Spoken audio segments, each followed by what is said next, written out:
Hello, welcome to my next blog. तर मी आज नागपंचमीबद्दल माझ्या माहेर जे आराध्य दैवत आहे सुखनाथ महाराजांचा आहे त्याबद्दल ब्लॉग बनवलेला होता. ते आधीचे स्क्रिप्ट क्लिप आहे सर्व, म्हणजे की आम्ही अधिक महिन्यात गेलेलो ना तेव्हाचे बनवलेले आहेत. तर ते आता जॉईन करून मी ब्लॉग बनवले आहे. तर प्लीज लाईक करा, शेअर करा आणि सबस्क्राईब करा. चला बघूया ब्लॉग्स.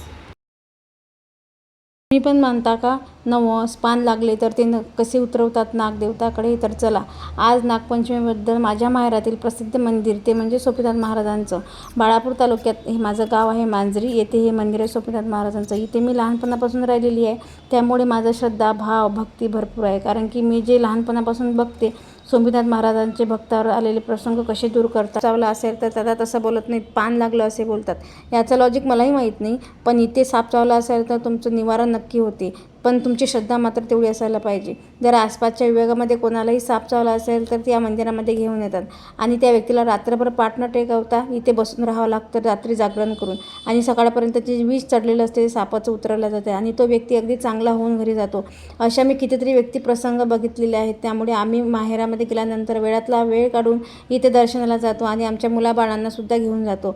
इथे फेब्रुवारी महिन्यात खूप मोठी यात्रा भरली जाते बघा. नवस ज्याला कोणाला मूळबाळ होत नाही ते लोक इथे येऊन जसं फेडता येईल तसं आपापल्या ऐपतनुसार नवस बोलतात आणि जर तो पावन झाला तर पूर्णसुद्धा करतात.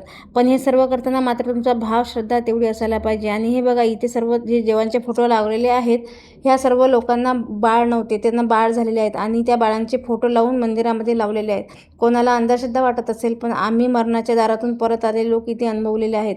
त्यामुळे आमच्या मुलाबाळांना दर्शनाला गेल्या परत आम्ही घेऊन जातो. नवीन लग्न झालेले जोडपे, न्यूबॉर्न बेबी सर्व इथे दर्शनाला घेऊन येतात. आणि सोमवार हा दिवस सगळ्या भावंडांना बघून आम्हाला पण आमच्या लहानपणीची आठवण आली. कारण की आमची आई पण आम्हाला असंच शीतला माताच्या आसरा माताच्या पाया पडायला न्यायची. सासरी जाऊन शरीर जरी परक्याच्या घरात गेलं असलं तरी माहेरातील लहानपणीच्या त्या आपल्या हक्काचे जेवजी ती आई आपल्याला आवर्जून पाया पडायला न्यायची.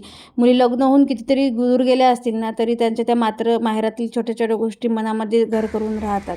लग्न झाल्यानंतर कितीतरी गोष्टी बदलतात ना. ह्या माझ्या बहिणी आणि माझी मैत्रिणी ह्या मी आल्याशिवाय येत नाहीत, कारण की मी जरा यांच्यापासून जास्त लांब राहते आणि ह्या जवळजवळ राहतात. खरंच ह्या ज्या मी माहेरात गेल्यानंतर ह्या आठवणी ज्या मी कॅप्चर करते ना कॅमेरामध्ये, त्याच मी इकडे आल्यानंतर बघत असते. कारण की नेहमी तर मी जाऊ शकत नाही, पण मोस्ट ऑफ द टाईम मला हे पाठवतातच असं काही नाही आहे.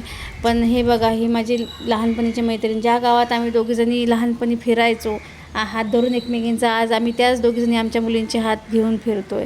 असा होता ब्लॉग. चला बाय. आवडल्यास लाईक फॉलो नक्की करा.